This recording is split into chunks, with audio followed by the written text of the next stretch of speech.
கீழே யார் வந்திருக்காங்கன்னு வந்து பாருங்களேன். அப்பா அம்மா வந்திருக்காங்க. என்ன நம்பவே முடியல.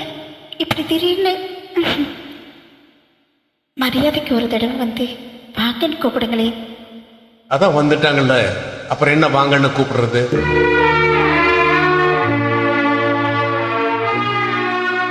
காப்பி கீப்பி போட்டு கொடு, நான் ஆபீஸ் போகும்போது பாக்குறேன். ஆஃபீஸ் போகிறீங்களா? இன்னைக்கு ஒரு நாளைக்கு லீவு போடுங்களேன். அப்பா கூட செக்ரட்டரி போகணும். எனக்கு என்ன வேற வேற இல்ல. பொண்ணு கொடுத்துடுவாங்க, ஒரு சாக்கில மூட்டை முடிஞ்சுங்களோட வந்துடுவாங்க. அப்புறம் இப்படி உயிரை எடுப்பாங்க. உங்களுக்கு கேட்க போதும். கேட்கட்டுமே, அப்பாவது ஏதாவது புரியுதான்னு பார்க்கலாம்.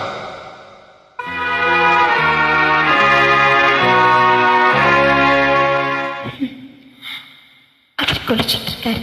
இப்ப வந்துடுறேன்னாரு. அது இருக்கட்டும், நீ சந்தோஷமா இருக்கியாமா? உங்களுக்கு எல்லாம் காசு போட்டு தரட்டுமா? மாப்பிள்ள வரார். நல்லா இருக்கீங்களா? ஆபீஸ்ல இருந்து வர்ற கொஞ்சம் லேட் ஆகும். டிஃபன் சாப்பிடல? எனக்கு வேண்டாம், வந்திருக்கிறவங்களுக்கு கொடு. எல்லாருக்கும் இருக்கு. எனக்கு வேண்டாம்னு சொல்றேன்ல. எங்க வெளியே போகணும்னு சொன்னீங்களாமே. பரவாயில்ல மாப்பிள்ள, நான் டாக்ஸில போய்க்கிறேன், நீங்க போங்க.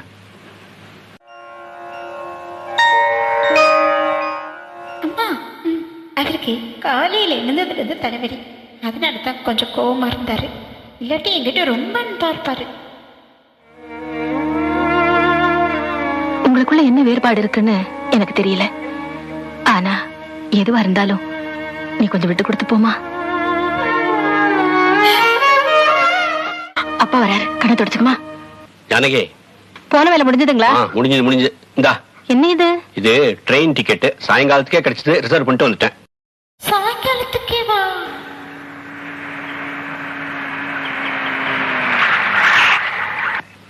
வாங்க மாப்பிள்ள, வந்த வேலை முடிஞ்சு போச்சு. நீங்க வந்தவுடன் சொல்லிட்டு போகலான்னு பாத்துட்டு இருந்தேன். அப்ப நான் வரட்டுமா? நல்லா இருமா. வரமா.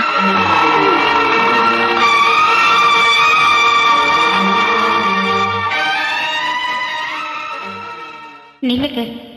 என் மேல கோவம் இருந்தா என்ன திட்டுங்க, கத்துங்க. ஆனா எங்க அப்பா அம்மா மேல கோவத்தை கட்ட உங்களுக்கு எந்த உரிமை கிடையாது. அவர் ஒரு ஆர்டிஸ்ட் தெரியுமா? அட்லீஸ்ட் அவர் வயசுக்காச்சும் மரியாதை கொடுத்துருக்கலாம். உங்க அப்பா அம்மா கிட்ட நான் அன்பா மரியாதையா நடந்துக்கணும்னு எனக்கும் ஆசைதான். ஆனா நான் அப்படி நடந்துக்கிட்டேன்னா இந்த ஒரு வருஷத்துக்கு அப்புறம் நீ அங்க போகும்போது விவகாரத்துக்கு மட்டும்தான் காரணம்னு அவங்க நினைக்கலாம் இல்லையா?